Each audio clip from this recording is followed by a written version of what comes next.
Good evening and welcome to the Town of Rockland's Board of Selectmen meeting for Tuesday, January 16th, 2024. Please stand and join us for the pledge of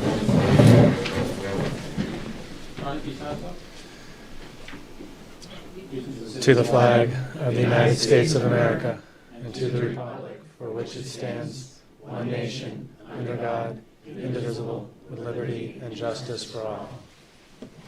Thank you. Okay, first on the agenda, please be advised that this open meeting is being broadcast live and recorded for playback by WRPS at youtube.com/WRPS Rockland. Please go to WRPSRockland.com for further information. First on the agenda, community announcements. Doug? Thanks, Mike. Two things. I just wanted to quickly mention a whole bunch of the different Rockland recreation programs and events that are happening. Everything is promoted on social media, on the website, and flyers. Some of their upcoming events include a poetry slam on March 8th, an egg hunt, fall festival, terror on the trails, candy cane hunt, and then all kinds of children and adult programs throughout the winter. So I just want to thank Jean Blaney and her staff. They do a lot. And all this information, again, is available on social media, on their website, and in flyers. And then secondly, I'd like to ask our Animal Control Officer, Ian Davidson, just to come up real quick. I found out about something that happened, and I twisted his arm a bit and asked him to promote this a little bit for all of you. I think you'll really appreciate what you're going to hear. So turn it over to you. So I just wanted to have a big shout out to the Rogers Middle School Student Government Association. They got together, unbeknownst to me, unsolicited, and did a collection and a donation to the Animal Control Fund. And so this was the big card and the check that they gave me, the cash, and then inside it had a little thank you to the Animal Control for what we do.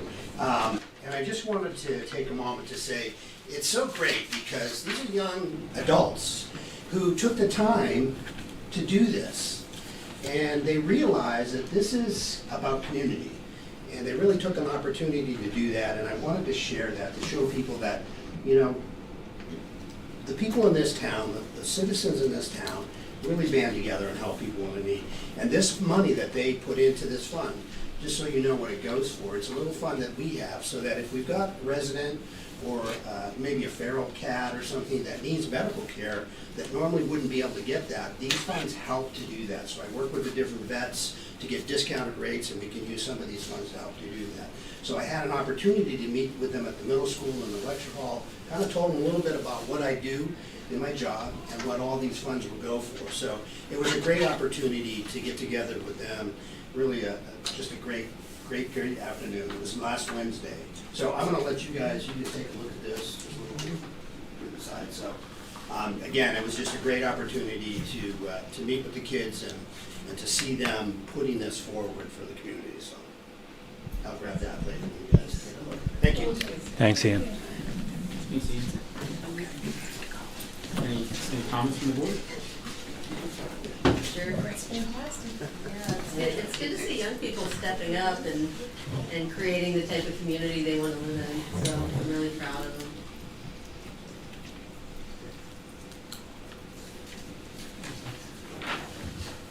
So obviously, Officer Davison, you've been, it's not the first time you've been singled out as somebody within this community that has gone above and beyond in everything you do, and it's great to see. I see you recognized constantly on social media, but it's great to see that that's trickling down to the younger parts of our community, which is great. And So, sorry, but Go so right that means he's the top dog? was there as long as he doesn't start barking again. Last time he was here, he barked at me, and I was like, You obviously haven't got a phone call from me. no. Usually only a text message, or you just show up in person. Thank you. I appreciate it. Thanks. Thanks.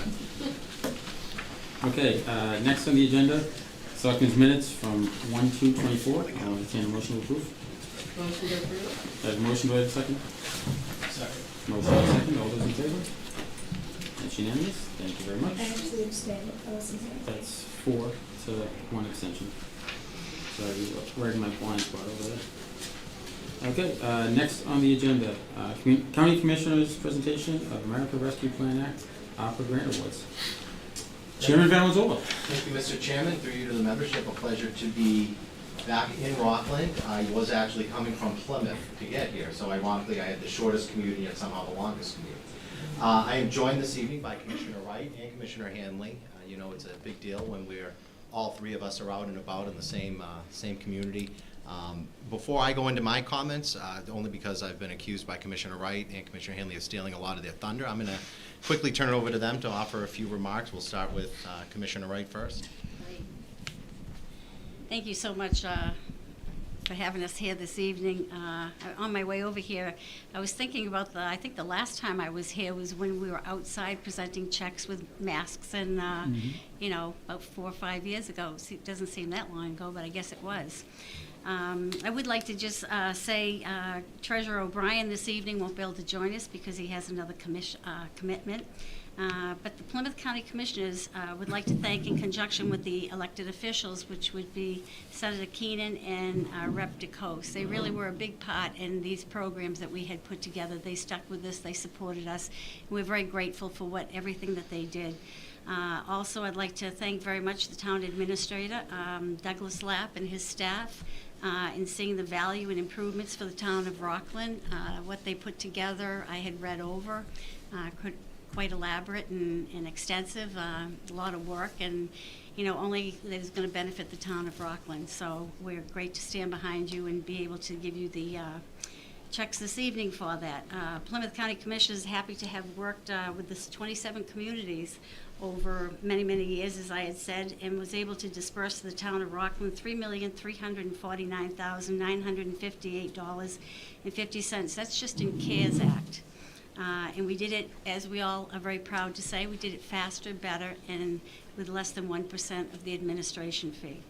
But tonight we are here presenting 4 checks amounting in $2,064,2,450 for the ARPA program for the wastewater treatment plant improvements. Thank you. Commissioner Hanley. Thank you, Mr. Chairman. Thank you, Sandra. I just want to echo the sentiments of Sandra. We have administered this program now for almost 3 years, and we have the final year coming up. And we get an opportunity to see what community standards are and what projects people choose. And I have to commend you for choosing projects that have one-time costs at a capital cost. It means that you're not going to have to go out and borrow the money and raise taxes to do it. So it is a pleasure to see a group that has their act together, and specifically Doug Lapp. Doug Lapp, from day one, from CARES, took advantage of every single dollar presented to Rockland and then wanted more. But honestly, without him and the treasurer, you wouldn't be getting the money in a quick way because they know how to do the paperwork, which is key.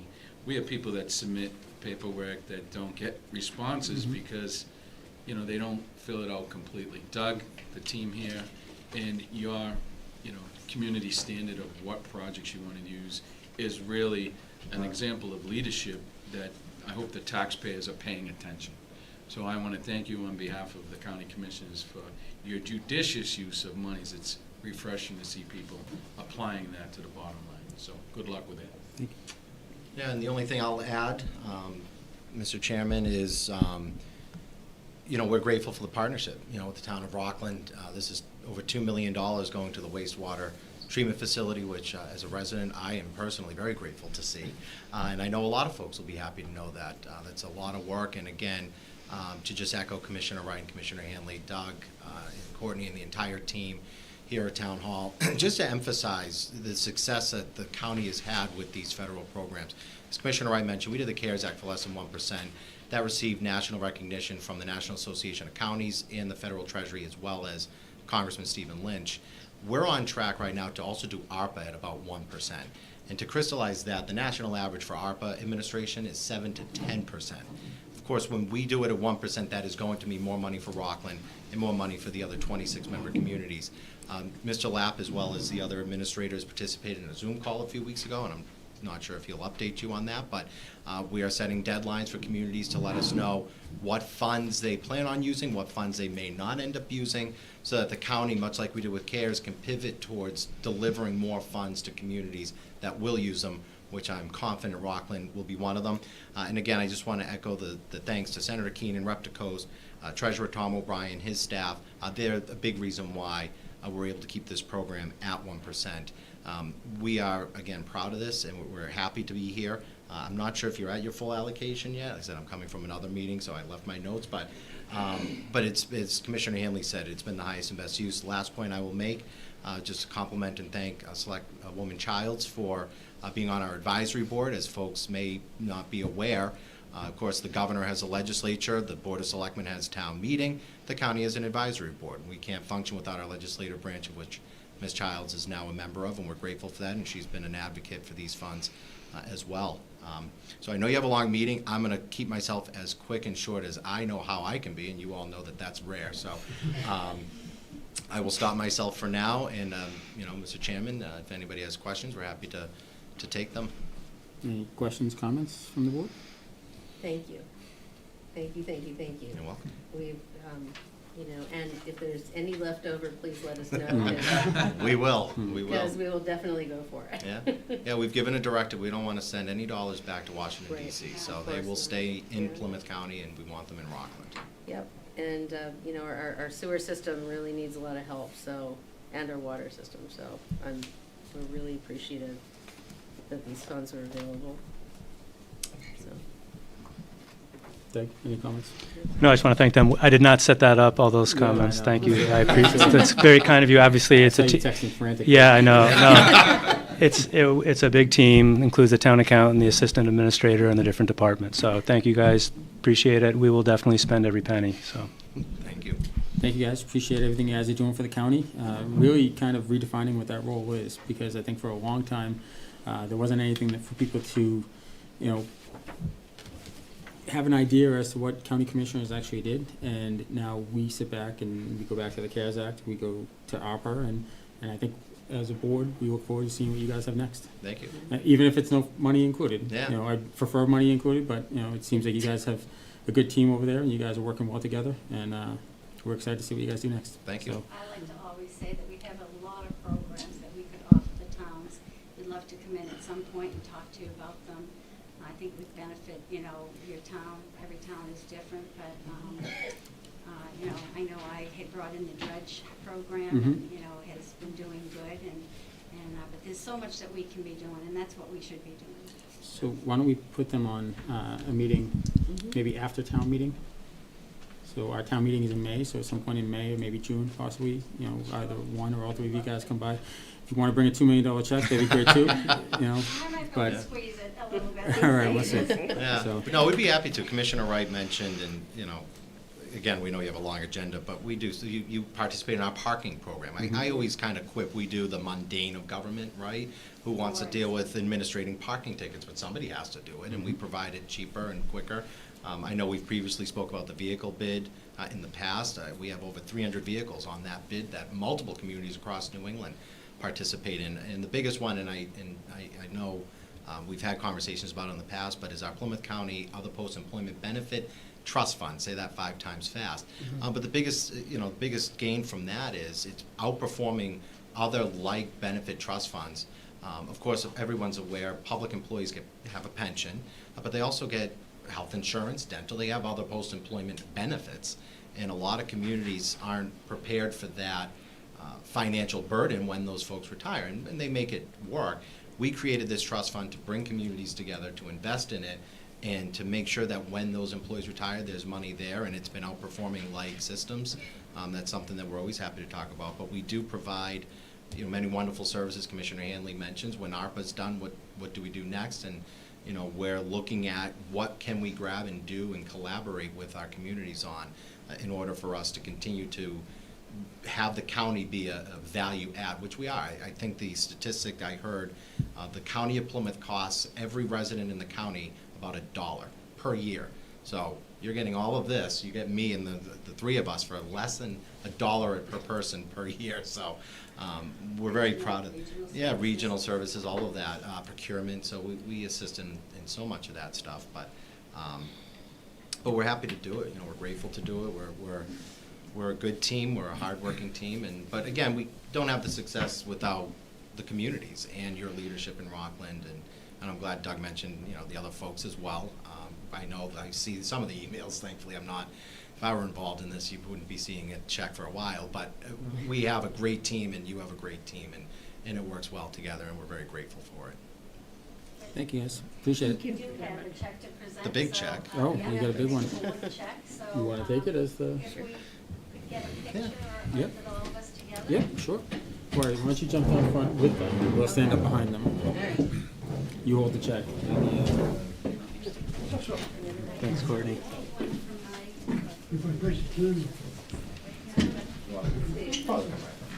Hey, you guys stand in front of us. We'll be the back row. Courtney's doing it.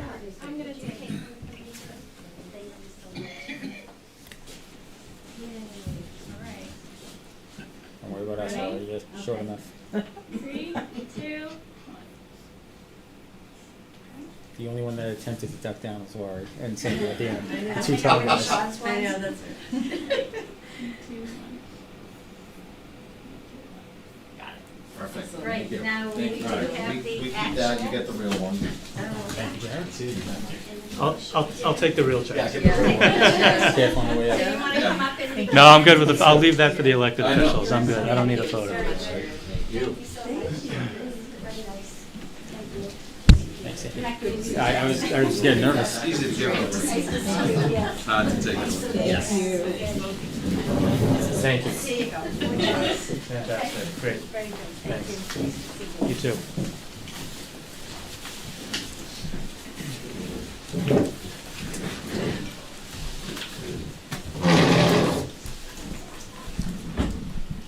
I know I Thanks, kept my Judith. seat warm.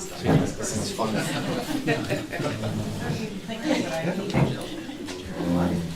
Okay, next on the agenda, rent control board appointment, Janet Russell. Janet, come on up. Oh, Yeah, have a seat, that's fine. Doug, just a quick background on this. This is coming up as a result of a there was a resignation. Yep. from the board, and this is. There was a resignation. Woods. That's right. So this would be a tenant representative for a 3-year term, and we very much appreciate you stepping forward. It's really important that we have this board filled. There's a lot of important votes and meetings that need to occur. So thank you for stepping up. So it's a 3-year tenant rep appointment. Okay. So Janet, outside of obviously being a resident of Hoosier Woods and wanting to tackle this issue of rent control, what drew you to this position? Excuse me? What drew you to this position? What makes you want to be part of rent control? I've been working rent control with the homeowners association for a couple of years now, and it's a vital interest to everybody there. So, any changes that we can make would be lovely, but, that's basically the bottom line. Anybody else have any questions for I'm Janet? pretty involved with a lot of the goings on up there, so. Anybody else, any questions? No question, I would just like to thank you for your willingness to be involved. Yeah, it's a wicked important committee. If I can just say, I worked with you through elections, and I know what a hard worker you are, so it's great to see you step forward here. Thank you. Okay, so Still at it. so with that, I'll entertain a motion to appoint Janet Russell to the rent control board. Motion to appoint Janet Russell to the Rent Control Board. I have a motion. Do I have a second? Second. Motion in 2 seconds. All those in favor? That's unanimous. Thank you, Janet. Thank you. Have a good night. You do. You too, thank you. Next on the agenda, South Shore Regional Vocational Technical School Proposed Building Project. Superintendent Dr. Thomas Hickey. Good evening. Hickey, how are you? Great. How y'all doing? Oh, thanks, Doug. This should work fine if you just use the arrow keys. Okay. Ms. Mahoney, how are you? Good. I'm back. Oh, you're going to stand? All right. Thanks for having me. Thanks for having Bob as well. Always got my back here. I provided some presentation slides. I recognize you have a lengthy agenda. I'll work at a pace where if I am going too slowly, if if your head hits the desk, I'll know I'm going too slowly. If you raise your hand and interrupt me, I hope you will, because that probably means I'm moving along too quickly. But this, I appreciate the opportunity here. Unlike perhaps us running public forums, this is an opportunity to address you directly on what's going on with this project, where are we, and what are some of the details. If you're interested in design details, there are some slides in there, but I won't dwell on that too much. So, Rockland was one of the original towns that opened the school. You all know that. We expanded the district in the 80s with Whitman and Hanson. And you may recall from a recent town meeting that we've expanded the district for the town of Marshfield. Our recent story, as you know, is we're an oversubscribed school. We have an average waiting list of about 68 students, and we take a 9th grade class of about 175 to 180 students. There's a list of all the programs we offer. Again, with deep roots in Rockland, most folks know what the programs we have. I point out in red here that if we're fortunate to get a project approved, this renovated or new school will include 2 new programs, which we think have a strong labor market demand in our area, plumbing and veterinary science. So that's any plans that you see, 3D, otherwise, that you might hear me talk about over the next year or so would include 2 additional programs. And as you probably know, we apportion seats initially based on the number of 8th graders in each community. We create an initial allotment of seats. If some towns don't use all their seats, they get reapportioned to other communities. Rockland has historically been a community that's been oversubscribed, so we have will enroll students from Rockland and Whitman and Abington using seats that historically might come from Cohasset or Norwell, perhaps Situate. This is the slide saying why we need this. I don't need to dwell on it, but it is important for me to say to you that it's with careful study that we pulled our data together. And as you probably know, I've come here periodically, certainly to Finance Committee, that it wasn't our first try. It was I think we started applying to MSBA in 2015 or 2016. So they've recognized that as the second oldest regional vocational school in Massachusetts, well maintained. Thank you very much. So second oldest doesn't mean get rid of it, but there are certain systems that we know are reaching or are past their useful life. But we also think that there are some capacity issues that we'll be able to address as this design and feasibility process moves forward. And I guess the bottom bullet is there's a modest expansion plan that we should be able to take more children as a result of this. Where are we in the process? This is kind of our December and January homework assignments. So we kicked it off. We've been moving at a good pace. We started in March of 22, formed our project team, submitted the MSBA paperwork for our educational plan, and we've been looking at 5 possible designs and at 5 different enrollment levels. The MSBA said that based on our track record of demand that they allowed us to study anything from 645 students up to 975. And we've narrowed it down to a couple, not the lowest and not the highest. We had to pick a preferred site layout that could be priced out. So as you drive by our school on Webster Street, you know we've got some nice, horticulture does a nice job in the front, we've got some parking, and then the building, and then the ball fields are in the back. What you'll see a little bit later is if we were to build something new, it would be on the ball fields in the back, then parking would be in the middle, and the site would have fields closer to the street. We're going to be pursuing construction manager at risk as the construction process, if we get to that point. And we are literally in the month where we're going to get revised cost estimates. In fact, you're the first group from, I'd say, noontime today that I'll be able to get. If you want to skip to the end, skip to the last slide. But that's where I'll be talking about some revised numbers, which our project team just came out with. And our school building committee meets tomorrow night to unpack them a little further. So I'll speak to that a little bit more. And we are on track at the end of the month, could be a little bit later into February, to choose a preferred design and a preferred enrollment. So it's a busy time. What do we know about the project costs? It's expensive. There's simply there's no way around it. That's not an excuse. That's not oh well, it's expensive. That's just the way it is. Instead, we have to make sure that we are prioritizing where these dollars are going. We know that we're on a small site. We've learned a little bit about some early estimations that The ad reno option might be close to building something new, although these revised numbers give me some interesting pause on that third bullet. I had written that prior to seeing these numbers, so I may have to rethink that, because there might be a bit of a gap with ad reno. I need to look at it more closely. And the second to last bullet I just want to dwell on just a little bit. We have a regional agreement, and you know we've amended it to bring in Marshfield, but our regional agreement talks about how we apportion debt to our communities.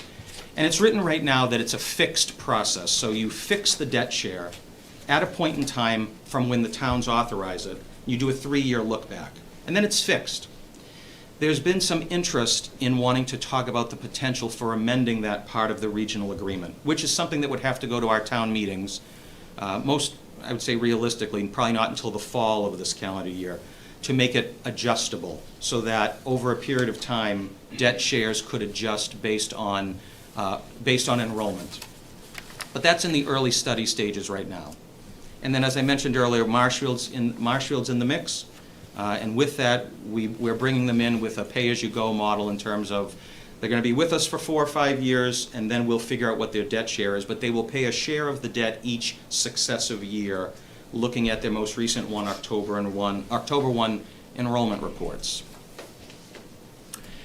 The red arrow points to where we are in the process right now. We're really focused on design and enrollment selection. Maybe it's February we do this, but our goal is to be in front of the MSBA in August, and that means we're going to them saying, we prefer this design, and we'd like to build for this enrollment, and that's where they would take a close. In between January and the summer is when the work, when the detail work gets done with the facilities subcommittee at the MSBA. If that summer meeting had to move to October, it possibly could, our project team says. Where this culminates is in the middle of the slide where it says January of 2025, and that's where we would be going to our communities for a district-wide ballot question on this matter, where there's a vote on the same day, the same time in all 9 communities. If that is successful, then we would move into a design phase, a construction phase, and if fortunate, this would be something culminating with the 28-29 school year. Can I, you want me to call a timeout? Can I interrupt myself with any timely questions, perhaps? Right. I have a question on the 9-town vote. How does that work? Is it totally add up all the votes from all 9 towns, or is it town by town? If 5 go for it, 4 don't, it passes? Yeah, excellent question. It's an aggregate vote, okay. So it's as you just described it. It's one district. So the votes are from all 9 towns, the yeses versus the nos at the end. Yeah. Attorney Clifford. My name is John Clifford, I'm town council. Hi. So the proposal is to apportion the debt by the last 3 years enrollment, correct? Yes, it would be the 3 years so it would be enrollment figures from the 3 fiscal years before the fiscal year in which the vote is taken. It's a long way of saying yes, but it's fiscals 24, 23, and 22. And Rockland in recent years has sent more students than the allotment, correct? Correct. About how many more average roughly? I would say it's closing in on double. Rockland has 140 students in the school, and for this upcoming 9th grade class, I think they're apportioned 23 seats, so 46, 9. So it's not double, but it's certainly closer to maybe 10 to 12 seats each year. So if this gets voted using subsection N, yes, is what you're talking about, potentially we'd be paying that higher share for the duration of the debt service, right? Yes.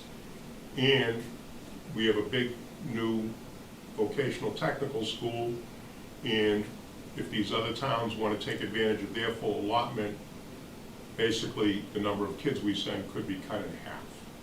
But we would still pay the higher debt service. That's correct. So you should only pay the allotment. That's what it should be based on. Only the allotment, not what you take over. And that's what that's the amendment that we're studying right now. So what we're looking at is the potential to come to so if we did this, if we were to bring an amended regional agreement warrant article, it would go from our regional planning subcommittee to our full school committee, and then to our towns. Probably, like I said, it's probably in the fall. And what we're working on now is a draft of an idea that would be some sort of rolling average.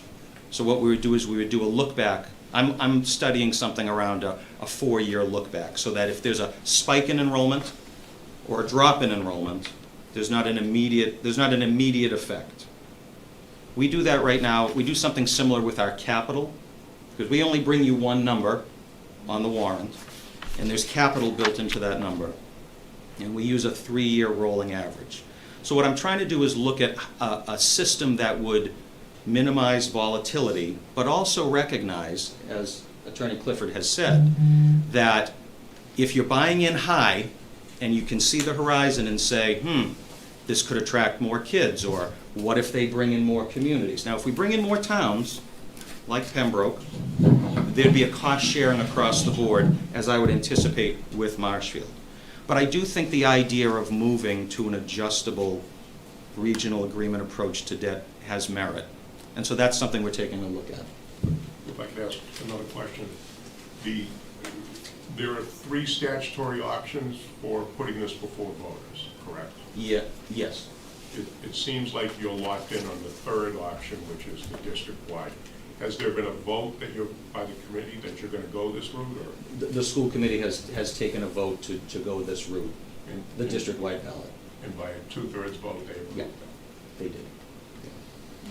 There are other options, the board's edification, where it could go to town meetings to approve it. This is not the only option, but this is the approach the most recent projects have taken, like Bristol Plymouth, correct? Bristol, Plymouth, Northeast Met, Tri-County, Whittier. Attorney Clifford is saying that the other option is to go to each town meeting with this, and if one community were to say no, then the project stops. So this 7116N is the provision of the law that says you go to a district-wide ballot, there's one common voting time, day and time. We did have an initial meeting with town clerks last month to start conversation on that, and they seem to coalesce around a January 25th, 2025 as a potential Saturday date. We're going to meet again in April to hear more feedback from them. Anything else on this slide I could help with, or previous slides? Just a quick question. When you took the vote to go for the MSBA article, when we submitted that went through the town meeting route, right? Where it was presented at every town meeting? So the last time we would have come to, so you guys were at town meeting, maybe last year, maybe the year before, to approve the article to go forward with this, going through MSBA? It wasn't, no, it wasn't for MSBA. The last time we came for something, it was actually just prior to us getting into MSBA. Just prior. Yeah. We came to our towns looking for a debt authorization of like $10.5 million. Okay. And at that time, the committee opted for the town by town. So that's what you'd probably be remembering. The last time we came after that would have been the Marshfield Regional Amendment vote. Okay. So if you have 9 communities that will be voting on this, would each, Abington votes yes, Cohasset votes yes. Are you doing it that way? There's 5 towns that voted yes and 4 that voted no, or? It's one person, one vote, and it's as if our district were one town. Okay. Yeah. Mr. Stewart, I got a Bill's a question. member of our Finance Committee. Bill Stewart, Finance Committee. Hello again. Hi. According to your figures, Rockland share is 22.77 roughly, so about 23% roughly. Yes. Cohasset's is roughly 1.5%. Yes. Cohasset would have the same vote as Rockland. There's no weighting here, so Cohasset, which is going to cost almost nothing, would have the same vote as Rockland, which is going to pick up 23% of the cost. Yes. Okay. Thank you. Not popping any champagne with these. These are the factual answers. I appreciate you asking them. They should be asked, and I'm glad I'm here to be able to do that. Thank you.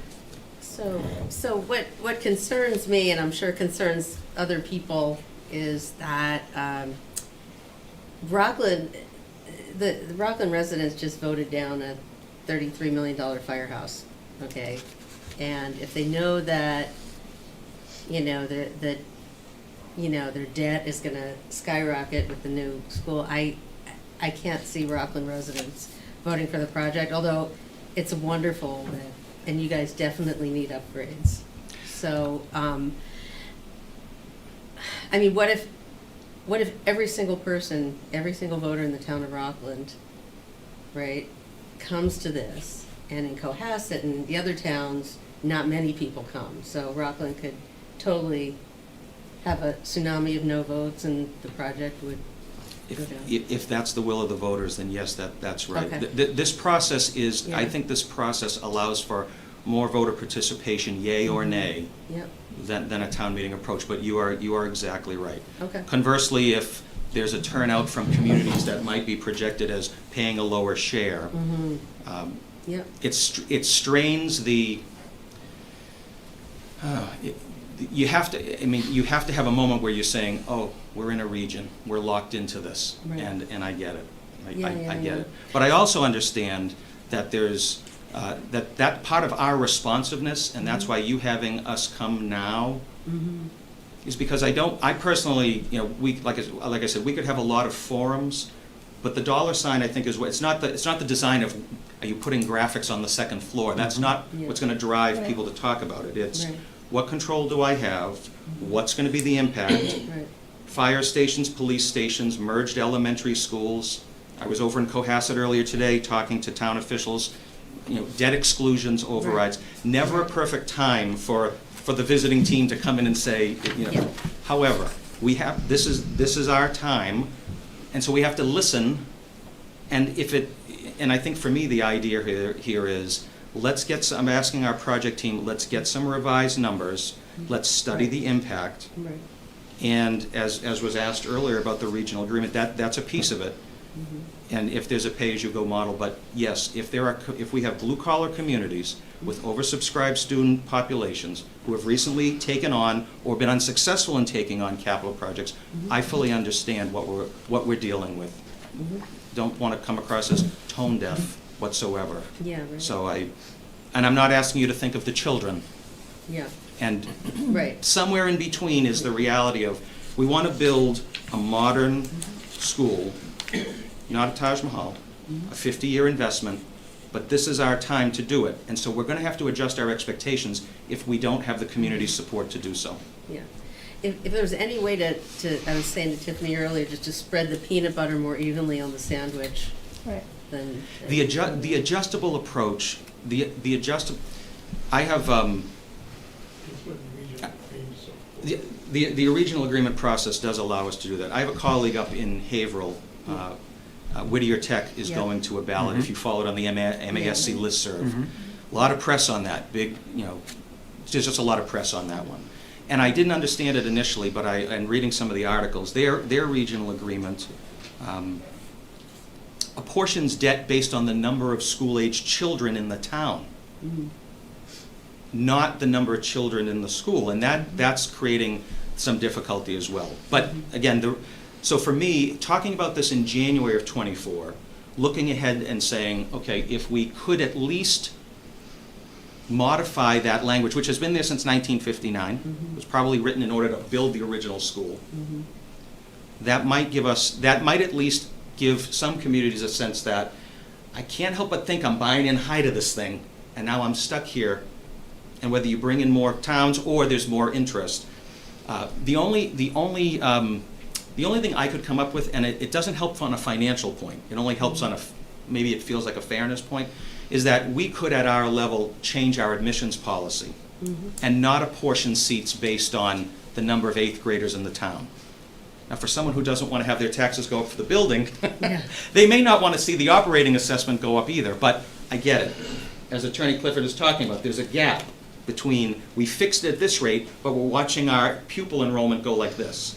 Now, of course, there'll be a drop-off in the operating assessment when that happens, but that still doesn't make anybody feel better, because that's just conjecture. We don't know exactly what those numbers are. So, more to be said on that, and hopefully more opportunities that I could come back and update you as well.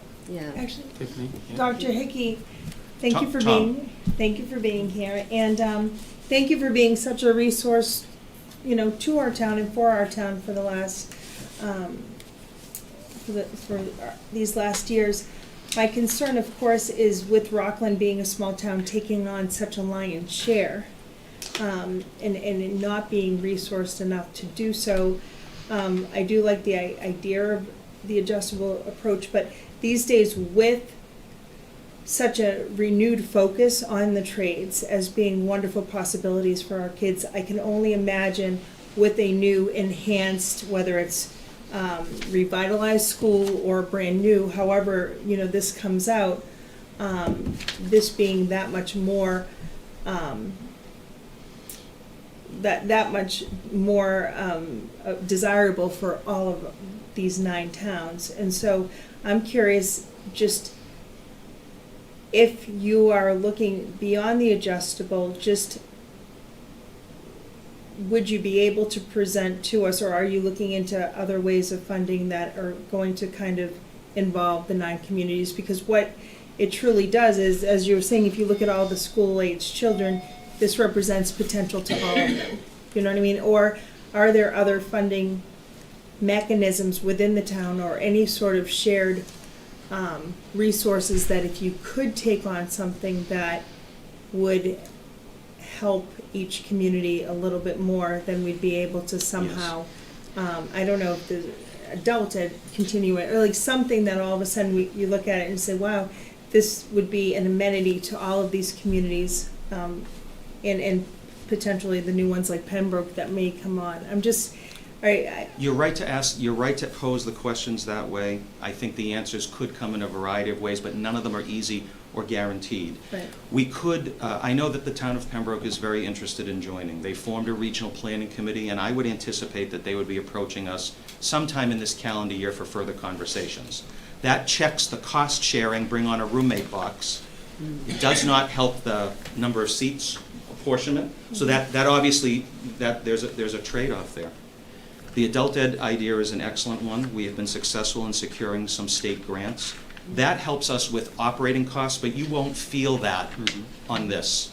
You will. You won't see it. I can point it out from time to time. We're not assessing for a lot of capital for Voc equipment. But that's great. But it's a one-year thing. It's an annual thing. You're not going to see that as substantial. Marshfield joining the district.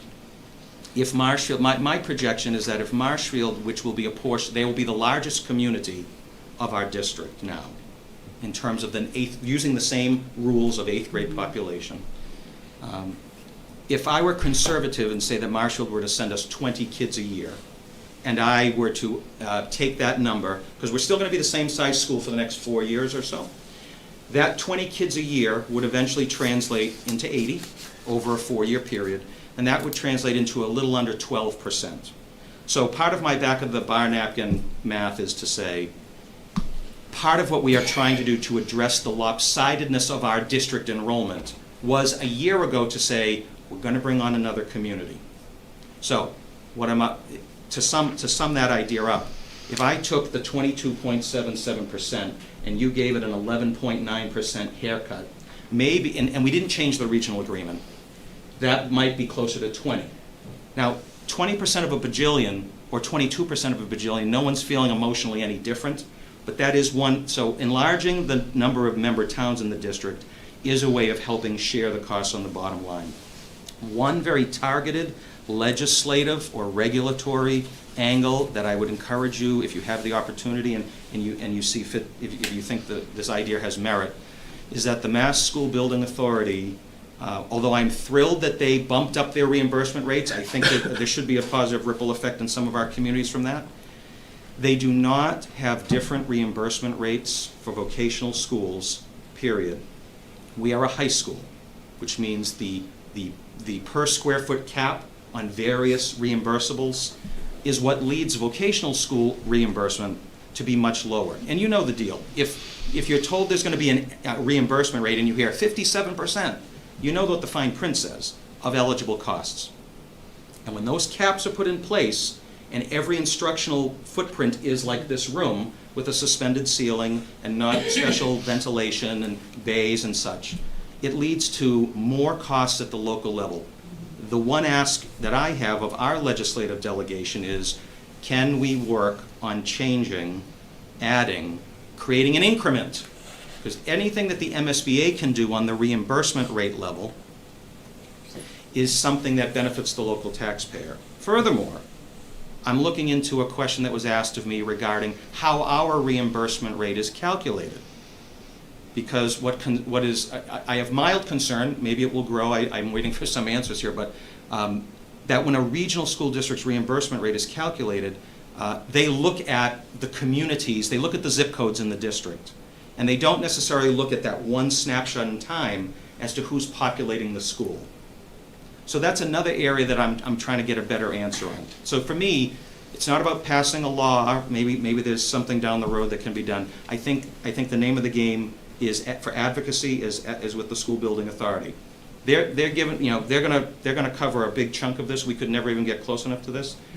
But I think there's more to be done if people of goodwill and common sense will say, yeah, these are specialized schools. They are more expensive to build and operate, and our local communities could not offer this on a town-by-town basis. It should be reimbursed at a higher rate. So more roommates, MSBA kicking in a little bit more, some outside funding from night school. Those are definitely ideas that I would say are certainly on the table. But like I said, I don't think any of them will give you the satisfaction that there's a guaranteed payoff. But they are on the burner. So, is there anything on a federal level that would be available to help? I've talked a lot about this with my colleagues, and there's no direct pipeline of dollars that I'm aware of. We do secure grant dollars again on the operating level, where we get a Perkins federal grant for equipment. Yeah. But that's something as part of overall infrastructure investments. It's good that we use our schools after hours. But I think what it comes down to is if we're asking for a brick and mortar solution or improvement, it would be nice that there was more outside revenue to help with the lopsidedness of this. Yeah, for sure. I mean, Whittier Tech building, I hear it's going to cost like $445 million to build. Just to throw out a number. Yes. For the public. Yes. Yeah. So I know it's been a couple of years, but you were in our March 2021 meeting, and you said we don't need a new building. We need to renovate the 1962 original building and the 1992 addition. And you had the projected debt authorization of $18,960,537. Yeah. So what's changed the mind in needing a new building as opposed to the renovations? Well, my opinion then was certainly that is exactly what I would have said. I think bringing on a project team to look at the feasibility, and that's what one of the earlier. Doug, can I go backwards here? Yeah, that third bullet there. The ad reno option will cost as much, if not more, than new construction. So, Mike, that right there, like I said, I'm just getting some revised numbers in earlier today. There may be a bit of a gap. The ad reno option, what I'm seeing from looking at these numbers is that it's not as cheap an option as I might have thought without having any numbers. Having been 30 years in the school myself, yeah, I guess I'm a little partial to wanting to put a stake in the ground and say, let's repurpose the space that we have. Plus ad rentals 4 years construction. Yeah. To get the new school. Including whatever the cost and stuff. And that's what everything's a cost. Yeah. If the MSBA if they reimburse for modular classrooms, if they reimburse for costs that would be more attractive for ad reno, I think there'd be a wider gap in cost. But at the time, that debt authorization was, it's been 5 or 6 years. We cannot bring our towns a capital expense to fit it under the levy for 1 year. So at the time, that's what we were doing. So last year you spoke at the meeting that you came to in March. What's the projected enrollment for your goal? Say 5 years after the build is done. Yep. What is your projected enrollment? We're studying 2 enrollments, 805 and 900. Okay. We haven't made that decision, wanting to see where some of these numbers come in. So about 10 months ago, when you were here on our March 7th meeting, you said the goal was 1,000 student school, and 1,000 student school would cost about $300 million. It'd be down to about $135 million after 55% reimbursement. Now, is that eligible to costs? is that out for? The 55% was of eligible costs. Eligible costs, yeah. And that was, and yes, that's exactly right. And that was a cost that I was given based on a rough square footage. This was before we even did any design. And I cringe when I hear those numbers said back to me, because Me that's too. exactly right. It's Yeah. bad. But when we started off with our project managers, I said, you've got to give me a square foot cost to work with based on, the MSBA said we could study up to 975. So let's get the worst possible number at the time. And that was, at the time, the worst possible. When I say worst, I mean the most expensive number. I get you. So with the best information at the time, that's what we had heard. So now we have some design options, and we have some more refined numbers that I can certainly, how are we doing for pacing here? You're fine. I did want to make one comment, if it's all right. And first, I just want to thank Tom, because when I first started, one of the first things, he reached out to me, gave me a tour, and I got to learn a lot about the facility, and I fully support their mission. They do great work, and I hope a new building passes fully. My fear is, and I just want to say this with Tom in the room, because I've said it to some of you separately, is, and I was going to save this for the end, but because we were talking about the weighted votes and the different ways of voting, I feel like it's the right time to bring it up now. I have one huge fear, and my fear is that Rockland voters vote no at the regional ballot, but as a district, it passes by a simple majority, 50% plus one person, district-wide. The other towns vote yes. So that means when it passes, we are on the hook for our share of the debt service. Doesn't matter that everybody in Rockland may have voted no. So depending on how the numbers shake out, we'll look at them in a minute, this could be the equivalent for Rockland's share net of MSBA reimbursement of like a $25, $35 million project. We would need to vote a debt exclusion to fund something like that.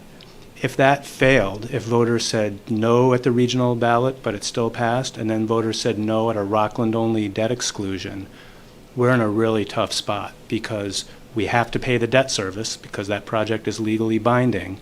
And if we don't have an exclusion from Prop 2.5 to pay that, that means we'll literally be cutting all of our operating budgets, school and town, millions of dollars every year. So I'm very, very afraid of that scenario. I hope it passes all the way through and this never happens, but it's my responsibility to raise that concern, and that's just the risk of this process, I think, unless I'm missing something. We are considering all these things here and options of these things, and we understand the financials of, it's not just Rockland, it's Whitman, Abington, it's the same things that we're going over. But this may be our only shot with MSBA, because we were trying to get in for 9 years prior to this, and I think this is our one shot at getting into MSBA to do that. And I know it's Yeah, no, I hear you. It's just we'll have to, if it passes, we'll need to find a way to pay for it. And if voters say no Then you're at the on- ballot, then it's an operating disaster. then it's an operating disaster. I mean, and I don't want to paint the scenario because the ballot's a year away, so I don't need, but I feel it's my responsibility to publicly say it with you in the room, so we're all on the same page, just understanding each other's I would rather concerns. have that, and everything you're saying is 100% accurate. And that is why, I'm glad that I'm able to hit the refresh button and talk about this to see where we go from here. Because what I don't want to have happen is for us to, I'm trying very hard to not be caught up in our own bubble. Because in your own echo chamber, everything's great, and everyone's wonderful, and all of our ideas are the best. And then come out of that, and then go to where the people are, and all of a sudden there's this huge yawning gap. And so it's conversations like this that I'd rather have them now than later. And so I think that, and what Doug's been a great partner, and you're absolutely right how this works. So yeah, I appreciate you saying that, because that's exactly the debt exclusion. I can imagine that probably most of our communities would have to, take on a debt exclusion vote as a result of it. Just pardon me if this is very silly, No. but, or nonsensical or ill-informed, but the idea that I wanted to bring up, it's just a question, but where you supply so many training resources for so many of the trades. And I don't even know if it's possible, but the equipment in all of those things that are trade specific, industry specific, can schools such as yours receive, whether it's, you know, donations from the manufacturers of those companies that would go for, like, I'm just wondering, are there kind The of answer is bigger yes. picture?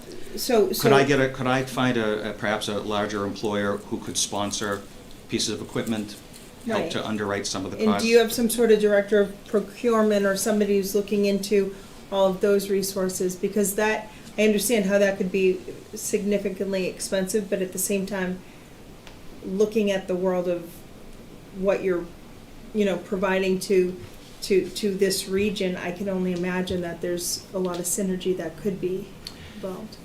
Yes, I think there are options there, but that idea may also get channeled back to your night school idea that you talked about earlier.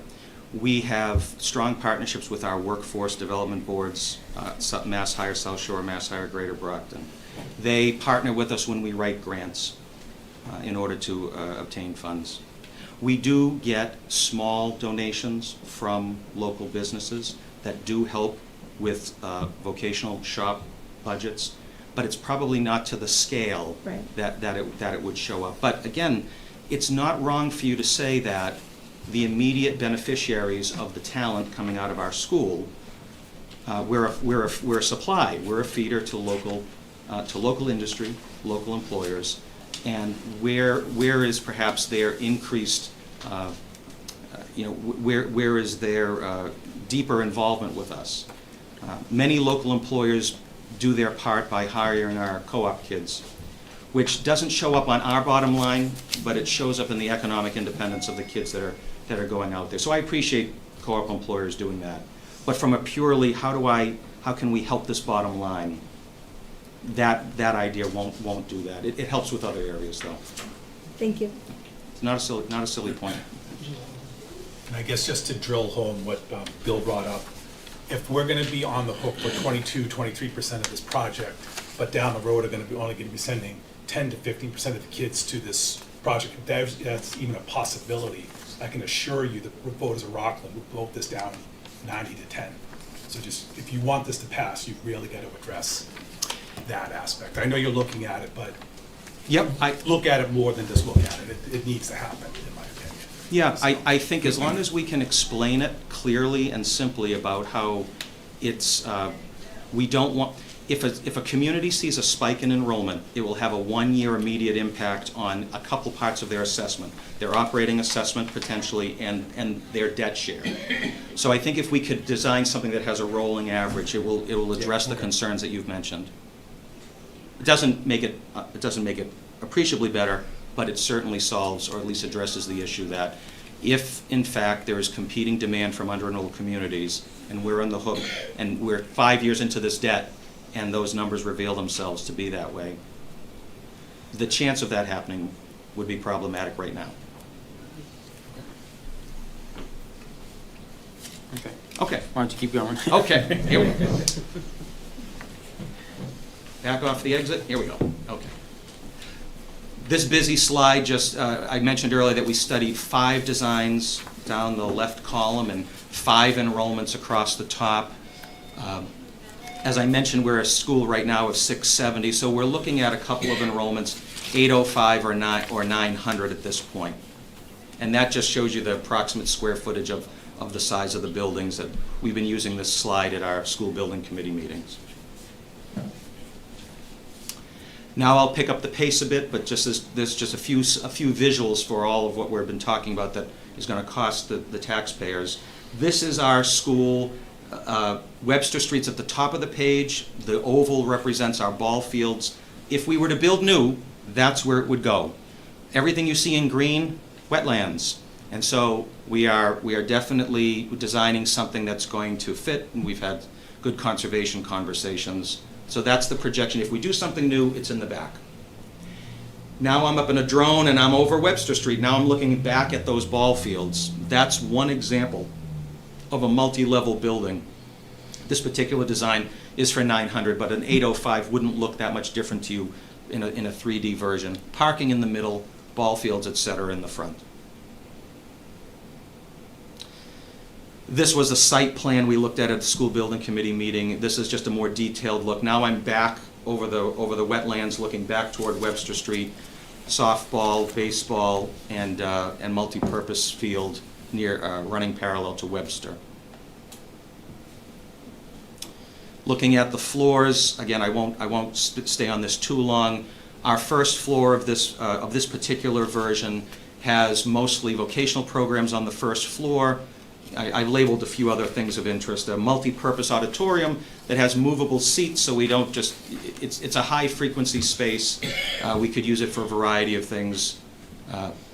And then also a dining commons and gym. The gymnasium would be on the second floor in order to conserve the limited footprint that we have. This is what the second floor would look like. It's not a complete second floor. You can see the overhang of the first floor. The darker blue are science labs, light blue are classrooms, a few of the shops on the second floor, and then a partial third floor with one shop and some classrooms. This is fundamentally the same. I'll speed through the next design. The next design, which is 2.1, is everything you saw except the dining commons and the gymnasium are in the middle. You can see those odd roof lines in the middle of the building in the back. There's your dining commons and your gym and your lockers and multi-purpose auditorium in the middle, the gym on the second floor, a partial third floor. And this is the add reno option. This is our existing school right now. It's not exact. We did, in this drawing, you see this orange dashed area, the construction zone. So where you see the words building demolition, it's basically the plan would be to take down a portion of the building and then build an L-shaped addition that would be stackable, which would mostly, we would relocate a couple of vocational programs, and most of our classrooms would go in that space. So it would look something like this.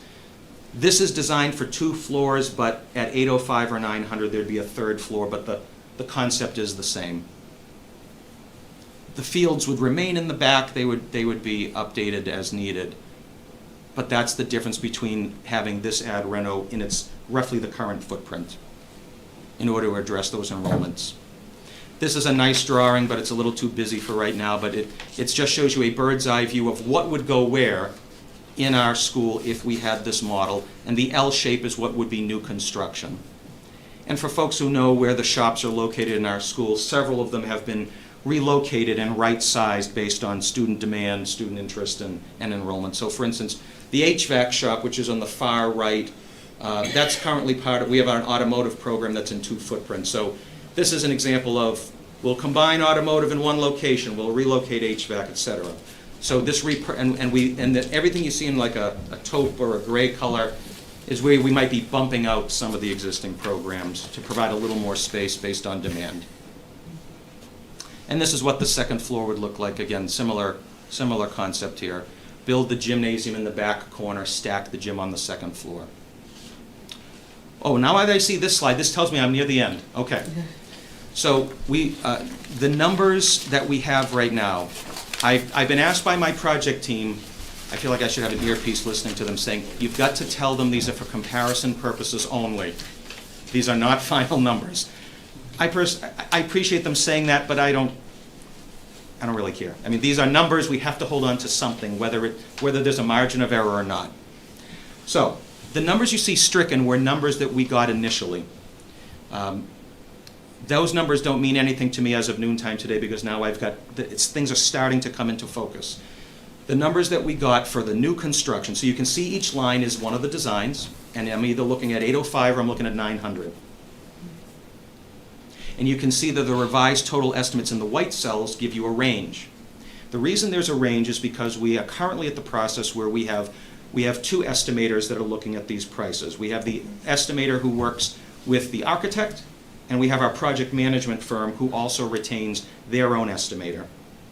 And so it's essentially the numbers represent what each estimator looked at the design. So finally we're looking at actual designs.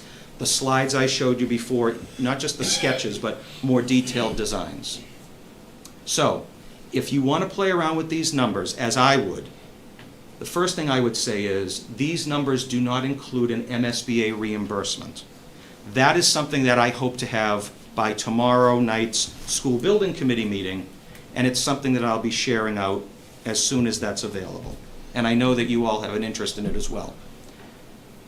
But if you want to play around with some what ifs, these will be the numbers you'll be basing it off of, and I will offer you the revised. So I'll be coming back, these numbers will be lower by some percentage, and what the project manager does is they punch in the MSBA formula. It's not official, MSBA hasn't sanctioned it, but it's an educated guess as to how much of a haircut will we get off the total for these project numbers. So that's the missing percentage for folks that want to calculate a potential share. Once you know that haircut share, then you can say, all right, well, if it stays fixed, it's 22.77. Maybe it's a little bit less. Maybe it's adjustable. But where's it going to start? Because that's really, for me, that's the number that matters when people are going to make a decision.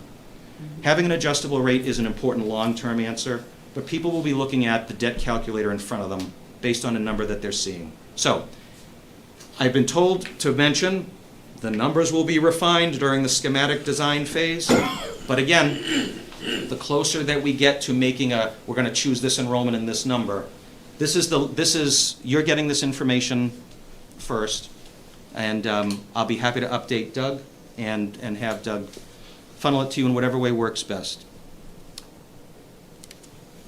So I'm liking the direction, but we're not done yet.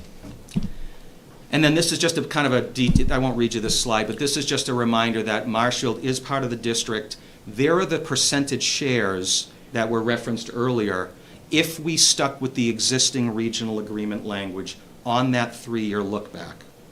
And I make a note at the bottom about, again, we're looking at this adjustable option.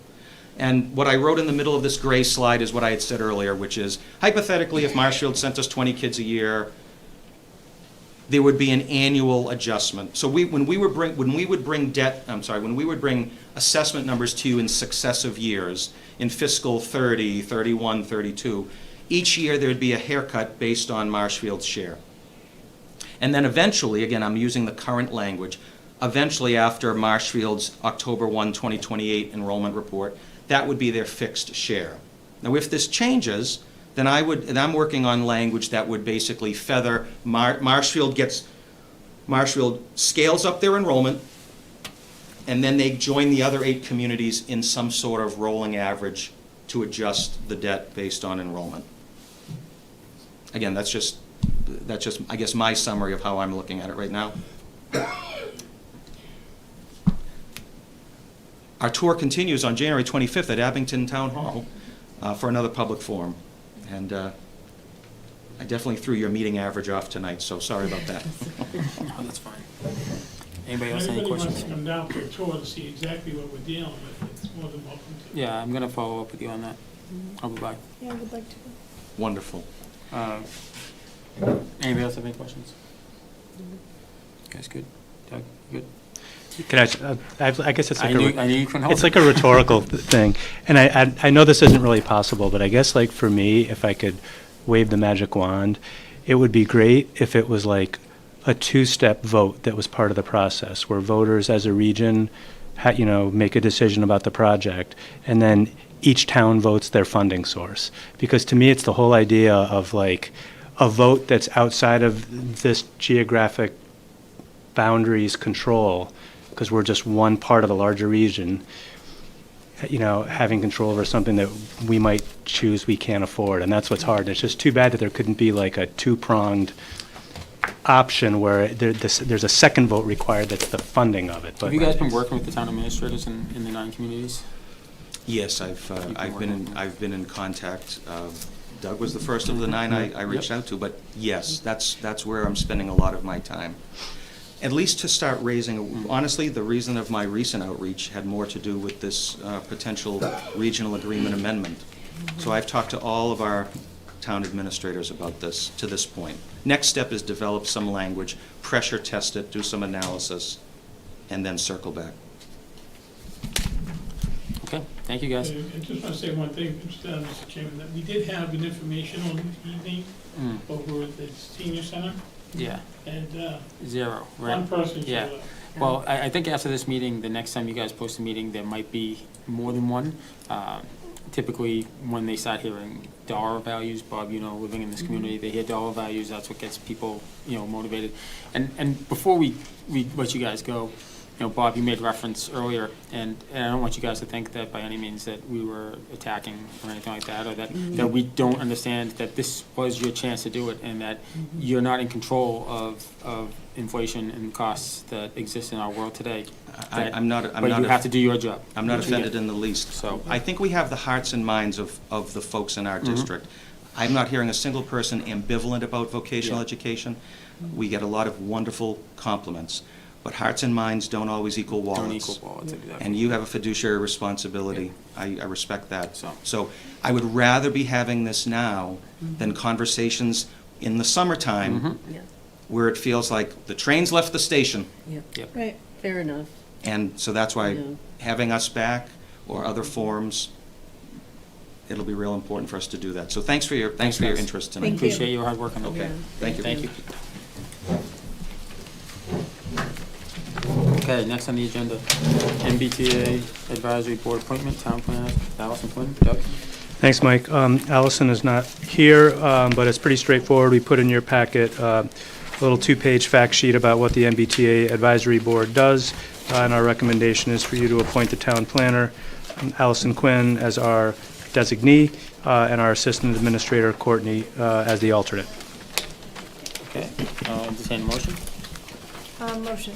Motion, do I have a second? Second? Motion and a second, all those in favor? That's unanimous. Thank you, Doug. Great, thank you.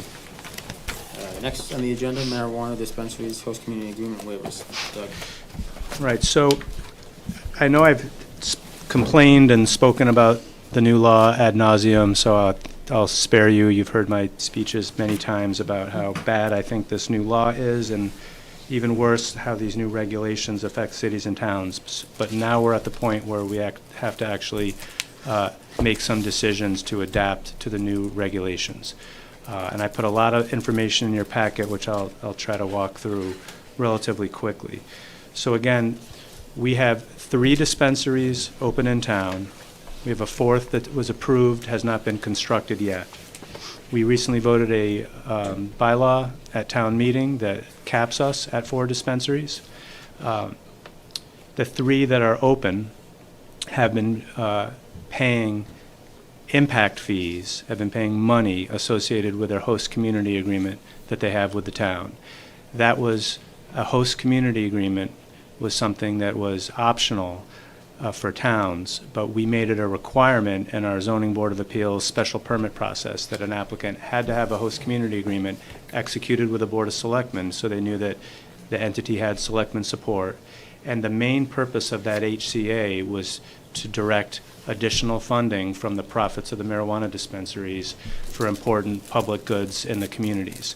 And, you know, we generated a lot of revenue from that, and, you know, the board knows a lot of the things that we've done with those funding, with that funding in the past. Everything was put in a special purpose stabilization fund and appropriated at a town meeting.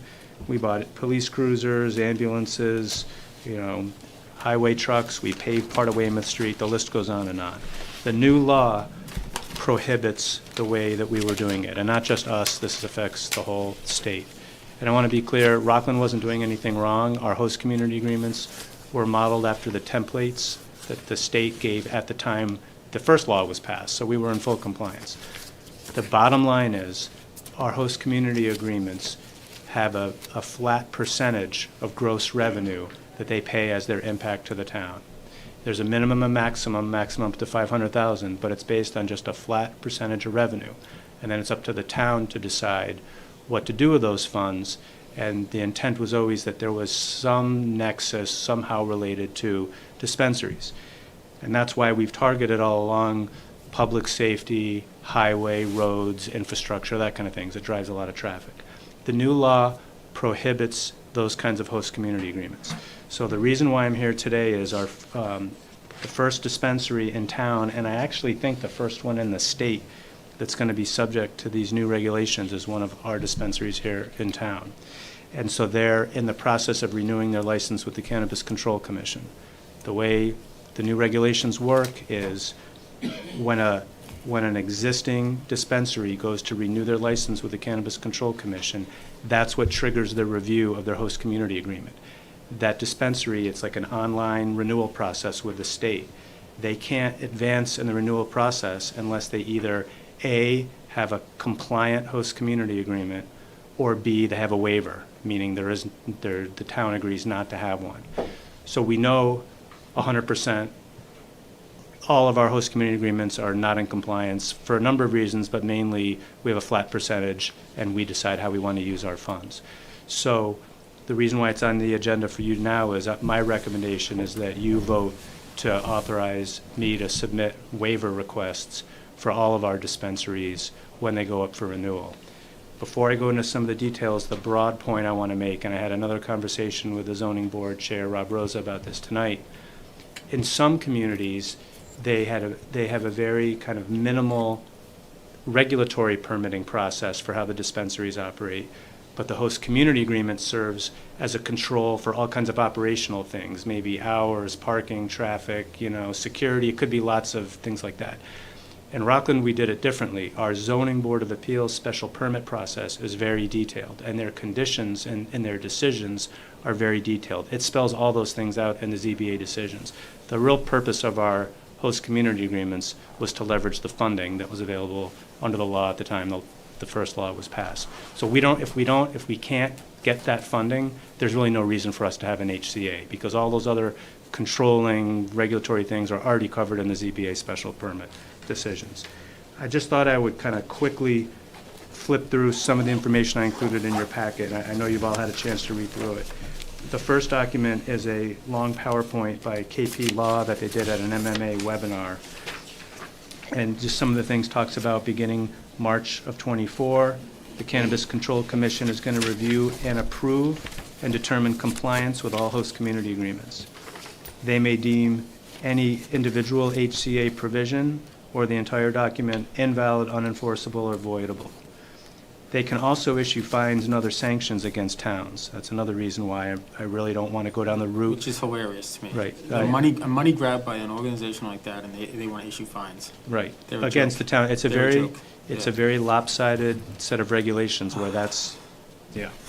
They got a lot of nerve. I guess we know that, though. Yeah, I hear you, Mike. And as a side note, again, I did testify at their public Yep. hearing, and it didn't go, I guess it wasn't that effective. Again, they're preventing host communities like us from determining how the funds can be used. They explicitly prohibit flat percentages, which is what we have. They have to, any fees have to be, directly related to the individual dispensary. It can't be a broader thing of, resulting from all of the dispensaries. It has to be non-duplicated individually. It can't. We're not allowed in a host community agreement to request or even accept any additional payments. So, for example, in our host community agreements, we never required this. Completely optional. They all agreed to provide $20,000 or $25,000 donations to local nonprofits, like we recently did with Canavana with Little League. The states decided that is wrong and that is illegal. There's not allowed to have those kinds of voluntary donations. We're not allowed to have, any separate kinds of written agreements outside of a host community agreement. So we can't eliminate the HCAs, waive them, but then do our own side development agreement. That's illegal. If there's going to be a written agreement, it's got to be an approved HCA, unless you go forward with a waiver request, and I won't go through that. So there's a lot more detail in this document. In addition to the HCAs, I have to say this just because this really says a lot, I think, about the mindset of the Cannabis Control Commission. When they talk about the community impact fees, they talk about how the commission will be reviewing, certifying, and approving the fees. And these are the words that they use. They talk about impact fees that are alleged by a host community as reasonably related. So it's almost, I feel, to be honest, a little bit like we're on trial, It's like we're a accusatory, criminal, yeah. and we're alleging that, something did or didn't happen. And that there has to be a demonstrable nexus between the annual operations of the business and the enhanced need of whatever it is that we're spending the money on. Also, if we were to do a host community agreement, the filings by the town are going to be different for each dispensary because they go off the anniversary date of the individual dispensary. It's not necessarily calendar year or fiscal year because they all open at different times. In addition, we would have to actually incur a hard cost where we spent money for something, and it can't just be, my time for sitting here talking about it. It's something tangible. And then we will later document that and request reimbursement for that expense. And again, all that would have to be approved by the state. And there's all kinds of options for the dispensaries to challenge these kinds of things. There's a lot more in this PowerPoint presentation. They also talk about the social equity and other components of it. I'm not going to get into that now. The next document I gave you was an excerpt from the 600 pages of regulations. I only gave you the excerpt from the HCA portions, and I highlighted a few sentences that I thought were kind of most important.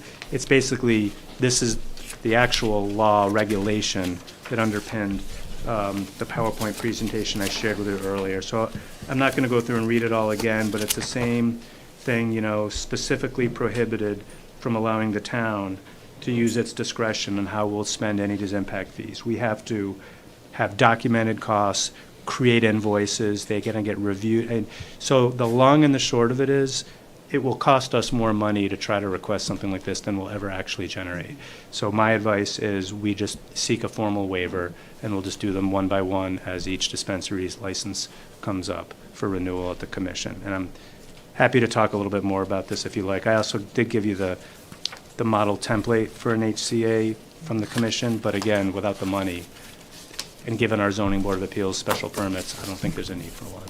And I have conferred also with our land use attorney, Bob Galvin, who's the attorney we use on all this stuff, and he agrees 100%. Given the reality of the regulations, there's really no point for us. So with that, I'm happy to try to answer any questions. I hope that was clear. Yeah, is there anything in there about us having to pay the money we've already received back? No. Good. No, Okay, because that was, they were I think floating that could be one. that could be a problem, like going forward, like once this is in effect. But what we would be doing is waiving it as of the point in time where it's effective. So no. Yeah, so, I watched those hearings, the Cannabis Control Commission hearings, the one in which you spoke, and the big thing about it was that they said that towns were raping cannabis dispensaries, money-wise. Can you just tell me what are the gross profits in a year of our 4 Yeah, that dispensaries in I'd Rockland? have to do some reverse math, so I Okay. don't want to do that So when on the there was spot. only one in Rockland, it was, Well, I understand. I can answer it this way, though, if Yeah, I can. yeah. I'd prefer not to try to wing the math off the top of my head, but Yeah. the host community agreement impact fee, the 3%, was a known condition, and all the dispensaries willingly ran their business plans, ran their models, and they understood that with all the other fees and costs and overhead and everything else, and they understood that, they knew that they were still able to be profitable after that. And they pulled out a checkbook and have written us checks for it, and they're still in business and they're still making money. So I can't tell you exactly how much their margin is going to improve because of this, but it's not as though it was something that anybody forced on anyone. It was a two-party, understanding the different requests, and that obviously fit within their business model because they're able to write those checks and still pay their employees and have a profit after the fact. But with a little bit of work, we could answer your question more definitively. I hope that's helpful. I think that's the part that I'm having the most trouble with Right. I'm in business myself, and God knows it's expensive, and there's constantly fees and taxes, and cost of goods goes up all the time. But these facilities entered into these agreements. They were legally binding agreements. They entered into them willingly in order to do business in the town. It was what was in place. We had years left on these contracts. you know, it was, we were sold a bill of goods. It was bait and switch. They got in, and it's not necessarily them, it's the state, obviously, but, you know, they got in, and then they pulled the money out from under us, and we had plans for this money. And it was something, it took something that I was proud that we accomplished by bringing them in, and I used to be able to say to people that would turn to me and say, you know, well, how many do we need? And I'd say, well, we're getting this, we're getting that. We're able to get, you know, police cruisers, fire trucks. Now we can't say that. So now what's the benefit outside of just, you know, the tax revenue? But it's not what we were promised. And, you know, for the life of me, it's the first time I've seen it where they punish the cities and towns to bring forth a business. And I don't know what the end motivation is. I say to everybody on every single topic, follow the money. Somebody's getting paid here in this Cannabis Control Commission. And where is Canavana tonight to ask us for this waiver? They're not coming before us. I didn't ask Mario to come. He has been, I can't express enough how cooperative, and, you know, I feel awkward kind of talking about when he's not here, but he is someone that wants to honor his agreements. He, you know, I'm using his words. He knew what he signed up for, and he's not looking to get at any responsibilities, but he needs to renew his license. And he can't advance that process until we either have a compliant HCA, you know, or a waiver. And he even said to me, he's like, you know, I want to do the right thing by the town, and you know, he's happy to, you know, talk about a model host community agreement, but the more I look into it, I don't think there's any, I think it will literally cost us more money in legal review and time spent than any actual revenue that the Cannabis Control Commission would ever approve going back. So I didn't ask Mario to come, and so please don't hold that against him. He's been a very good partner. Okay. Entertain a motion to give the host community agreement waiver to Canavana. Motion. You have a motion, do I have a second? Can I, Mike, may I ask, I would like to request it for all of them, unless you want me to come back each time. That's your call, but. Yeah, I mean, I'm okay with it. Is everybody else okay with that? Yes, but it sucks. Yeah, it's not gonna, just put that. Because I feel like they should be treated equally, but I'll make sure Sue notes that it sucks in the minutes. Make sure it's in the minutes, yeah. But I'm not going to vote on this. Yep, right? yeah, I wasn't gonna. But can I make the statement that, having heard it from the other side, it's not the dispensaries. Oh, I know. It's the Cannabis Control Commission. Yeah, Absolutely. they took it all out of their hands. Here's what sorry, go ahead. And there was investigations in other states where it was considered, Predatory. yes, so. But and that's what my it's- argument has been, is it wasn't here. And I know for a fact that there's at least one, and not this particular applicant here, that was trying to get out of this thing the day he signed it.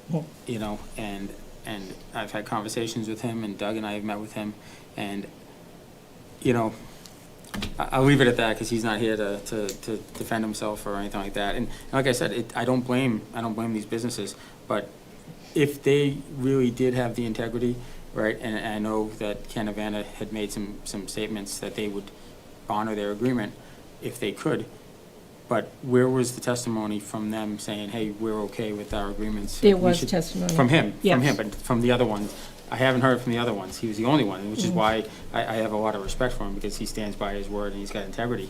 But the other ones, they didn't jump up and say, hey, we're good, we're in a good place with this town, we'll honor our agreements, we signed it knowing what we were doing. In fact, one of them I'm pretty convinced was a big catalyst in this, and again, this change. So, but with that, I mean, I definitely agree, it's not their fault, it's the state or whoever the powers that be are, and we had a good agreement. They were happy with it. We were happy with it.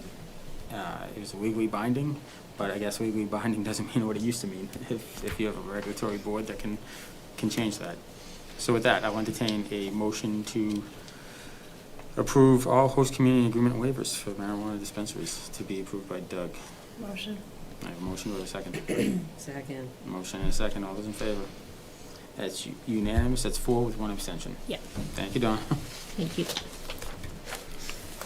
One with an eye roll. Yeah, there was several eye rolls, I think. But, next on the agenda is, we had a discussion, board request for information for select board staff. I'm gonna just table that. We got some things going on, with that. with Attorney Clifford. We can talk about it another time, but we're gonna table that for tonight. Next on the agenda, other new business not reasonably anticipated. Doug? I have none. None. Okay. Next, under old business, Recreation Community Center Building Project update. Doug?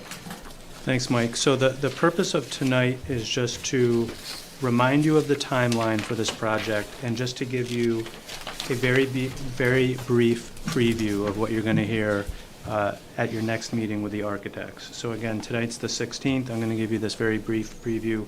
2 weeks from now, at your next meeting on February 6th, you'll get a full presentation from the architect. You'll have schematics, renderings, detailed cost estimate. You can ask a lot of questions, all that. Leaving the meeting the following 2 weeks open and the meeting of the 20th in case you have further questions, further feedback, further direction. And then the following meeting on March 5th would be the last regularly scheduled meeting. If you wanted to put this on the ballot, that would be the meeting that you'd need to vote to put it on the ballot with the town clerk. And then ultimately it would go on the town meeting warrant as well. So I'm not planning on showing any overheads because I did want to keep this brief. What I will highlight with the drawings and the site plans you have is that, again, we're talking about a new recreation community center at Hartsuff Park.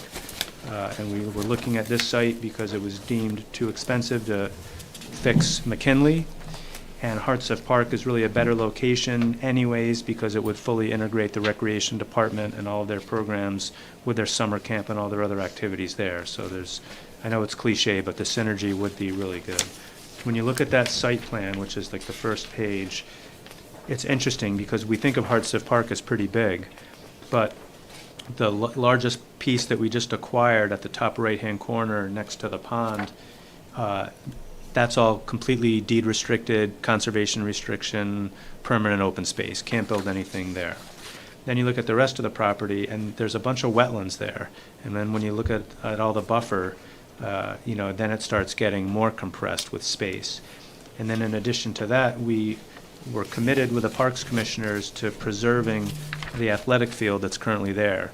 Maybe not in the exact same location, maybe moving it, pivoting it, moving it slightly, but maintaining a field at least that size. So once you take out the restricted land and once you take out all the wetlands, believe it or not, it gets pretty tight once you start looking at a building and all the required parking. So there were lots of different scenarios that the civil engineers and the architects played with, and what you see here is where we landed. The same driveway off of Hingham Street, the same general parking lot to the right that's there now, but it would obviously be improved. A little roundabout right in front of the building, which abuts the athletic field, and then parking on the upper left.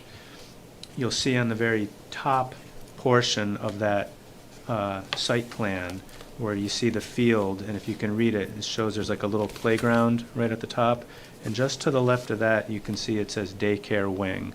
So that's an option, and it's priced out separately to see in a program like this if we would include adding on to the construction with a daycare wing or not. So it's shown as a separate, would need to be separate for security reasons physically anyways, but it's also priced out separately just because we weren't exactly sure where the school was landing on the future daycare, meaning what location and whether it's something we could afford.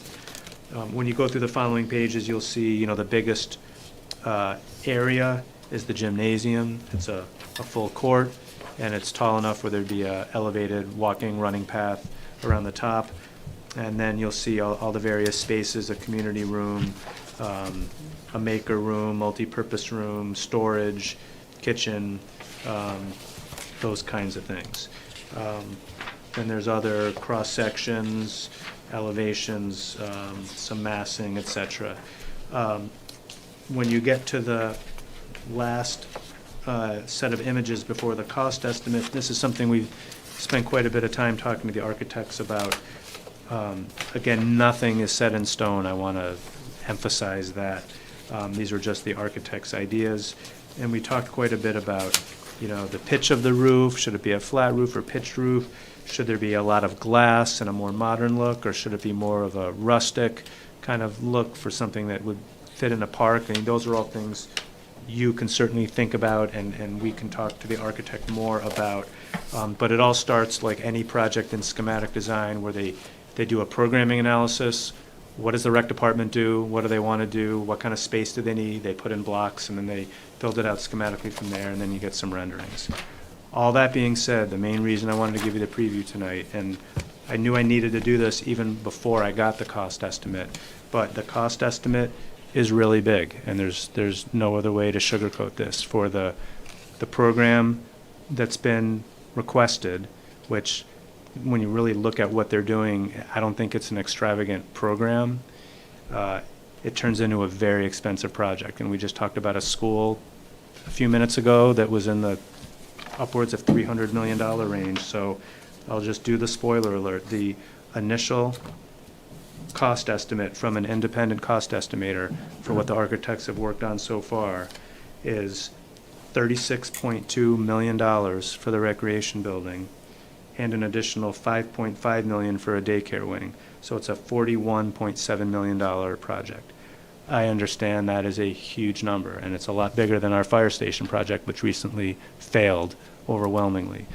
This is why I wanted to give you guys this preview. You know, if you want to give me any feedback, you certainly can, but it was really intended more for you to be able to think about this in preparation in 2 weeks, where you can give whatever feedback you think appropriate, give us different direction if you think different direction is warranted, and we can figure out where we go from here, because we're in a tough spot, because we cannot continue the status quo in the McKinley building. We either need to invest significant funding in McKinley, or we need to build something new somewhere else, or we've already explored renting small spaces in town, and there's nothing suitable that would work for a rec department. So we either need to invest in McKinley, build something new, or drastically change what we offer the community for recreation in this town. So I hope that's good for a preview. I'm happy to try to answer anything you have now, but again, it was intended more as a preview. Oh, sorry. I was just going to say, does anybody have any questions? I didn't see a hand go up. Go ahead. Yeah, I didn't put my hand up. Is there a guesstimate as to what it would cost to refurbish McKinley?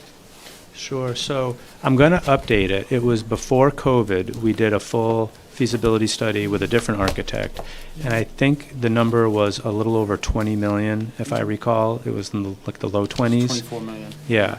And I remember at the time, everybody's eyes That was popped and outrageous said at the that's time, like yeah. completely unaffordable. We have to look at doing something cheaper, differently somewhere else. That was also That number. pre-COVID, though. Yeah, you read my mind. So Yeah. I can talk to the cost estimator about taking that number and giving us what the construction inflation would be to get that number to a current number.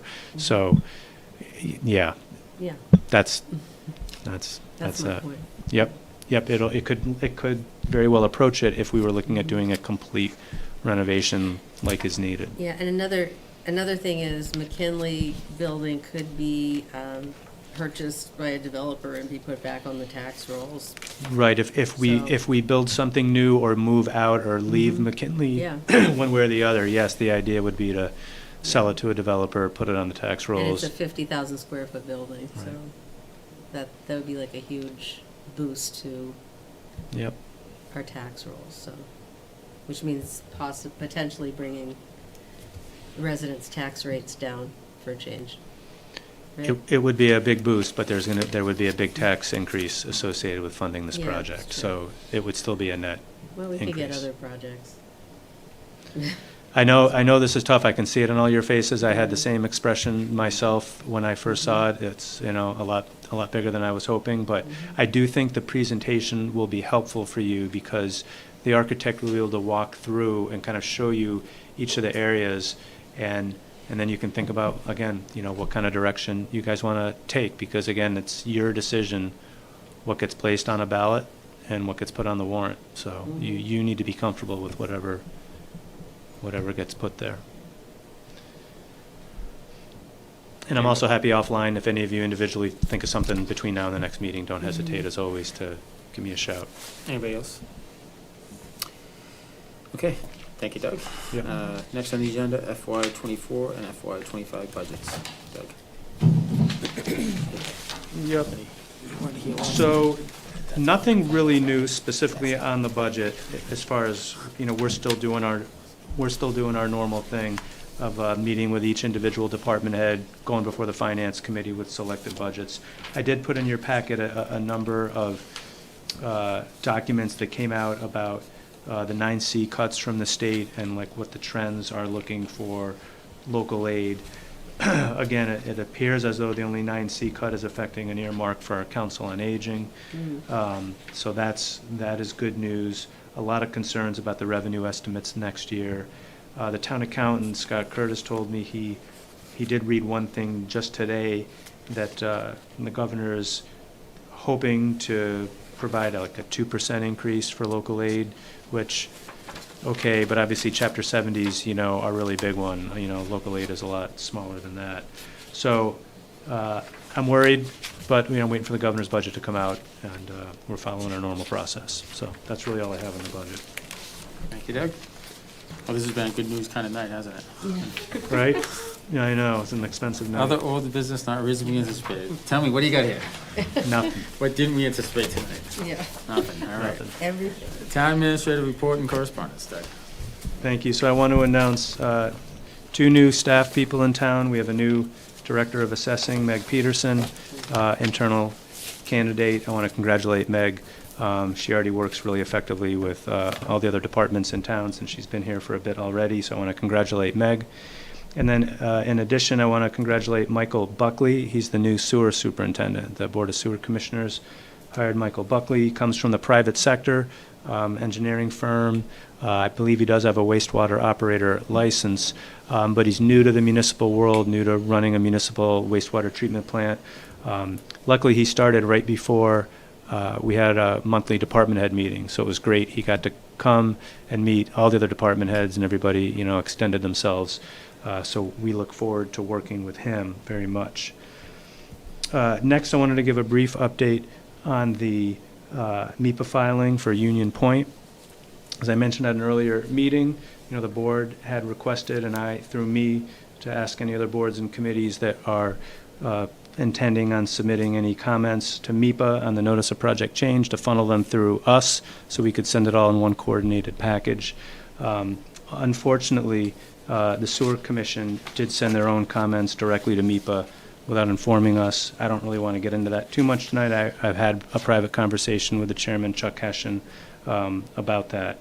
I've also, the only other group I think that is intending on submitting comments is the Open Space Committee. I've reached out to them repeatedly, and again today, letting them know that the deadline has been extended until January 30th, and I've asked them reminded them to please forward their comments to me so we can coordinate their submission.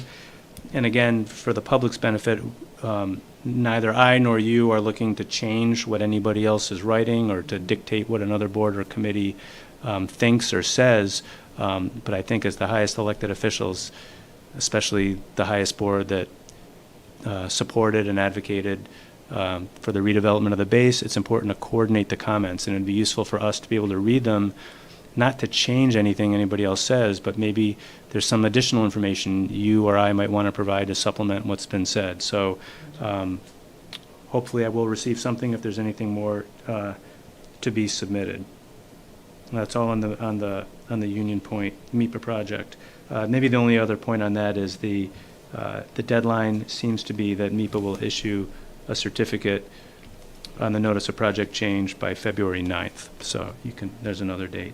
Maybe I would just ask, and it's up to you if you want to vote or just kind of a consensus nod, if I do get any comments between now and the 30th, since you don't have another regularly scheduled meeting, if you want to leave it to my discretion, if I think that there's something worthy of commenting on, I can draft something, I can email it out to all of you. You can just individually, not communicating, individually let me know if you have any comments on what I draft, if I draft anything. Does that seem reasonable? Or you could have a special meeting, but I figure best to avoid it. So, all right, I'm seeing some nodding. Real quick, a couple last items. Emergency shelter, again, the number of people has been staying relatively flat. We currently have 60 adults and 62 children, so not a significant increase. And then a couple of things relating to our new town planner, Allison Quinn. As it relates to sewer, we were meeting earlier. She has agreed to spend some of her time to help the sewer department look for some infrastructure grants. She does have some experience with that, so I've extended that invitation to the sewer commission chairman, that our planner could provide some assistance to them with that, because I think that's an area that I know that that's an area they've asked for help with. Allison has also been working on our MBTA community zoning. I know I've mentioned that to you a number of times in the past. Roughly right now, she's planning on attending a planning board meeting at the end of the month on the 23rd, informally, to let them know what her thinking is in conjunction with our consultant that we had got a grant for to help us plan this. And then if all goes according to plan, I'm using plan a lot here, if all goes according to plan, the planning board would have a public hearing on February 27th. And again, after that, goes on the warrant for town meeting. We're required, because we're an MBTA adjacent community. And then lastly, relating to planning, Allison is applying for a state grant, and the grant would range somewhere in the $25,000 to $55,000 range that would help us update our housing production plan. We currently have a housing production plan, but it's expired, and those documents are critical to allow us to count our inventory, to try to meet the 10%, related to 40Bs, as well as other kinds of grants. So she does have a request that will go into town meeting for capital for the town's match. We'll need to match that with $25,000, hopefully leverage another $25,000 to $50,000 for consultants to help us finish that plan. Relating to HR, Stacy Callahan has, I mentioned to you earlier, she got a grant to help us complete a wage and classification study for the entire town. That's underway, and we recently had a kickoff meeting with a consultant. It was really informative, and all staff have some detailed forms that they're filling out to explain what do they do in simple language, what are their most important tasks, what do they spend the most time on, that kind of thing. And so this will really get us in a good place to really take our HR system to the next level, where we're not kind of reinventing the wheel every time, but there'll be a proper classification system with grade levels and complete job descriptions for everyone. So that's a great effort. And then lastly, initially, I was thinking I might need a vote on this, but when the town accountant and I checked the law, I don't need a vote. It's something I'm authorized to do, but I'm just informing you and informing the community that pursuant to state law, I've authorized the town accountant to do deficit spending for snow and ice, because we are now going into the red on snow and ice spending. And that's all I have. Thank you. Thank you, Doug. Selectmen's comments and opinions expressed by individual members do not necessarily reflect the views of the Board of Selectmen, and the opinions and comments of only the individual member. Mr. Elwood. I guess the one thing I'll say is that if you're interested in becoming involved in any of the boards out there, nomination papers are available. Pretty much any elected board has at least 1 or 2 seats open. So if you want to get involved, now's the time to head up to the clerk and get your nomination papers. Thank you, John. That's it. Select Person Childs. Yeah, I'd like to thank Dave Taylor for the banner job he did in getting rid of the mess this morning on the roads, and please be careful out there, it's wicked icy. And I would like to congratulate Jerry Aramo on his retirement, and I unfortunately was out of town for his walkout, but Jerry and Judy, I wish you all the best for your future endeavors, and if there's anything you ever need from me personally, I'd be happy to help you out. So that's it. Thank you, Lori. Select Person Shorto. I would also like to congratulate Jerry. I've known him a long time, and he'll be missed. I'll get better aim, though. And I'd like to acknowledge Ian for doing a fabulous job as animal control. I got to work with him before, and he's very caring, and he deserves acknowledgement. So that's all I got. Thank you, Donna. Vice Chair Needham. Once again, congratulations to Jerry on your retirement, and thank you for all your years of service. And I was not here at last meeting, so I just want to wish everybody a happy new year. And we're gonna have tonight was a tough meeting, but I know that we will have a great year. Thank you, Tiffany. So I'll reiterate, I had an opportunity to go down to the Deputy Ramos retirement ceremony last week or 10 days ago. And it's well-deserved. It's a tough profession to get to that point of retirement and have as distinguished a career as Deputy Ramo had. So obviously, I wish him all the best. I also want to acknowledge the passing of Doug Cope. And I know Tiffany was struggling with this one because she's a close family friend.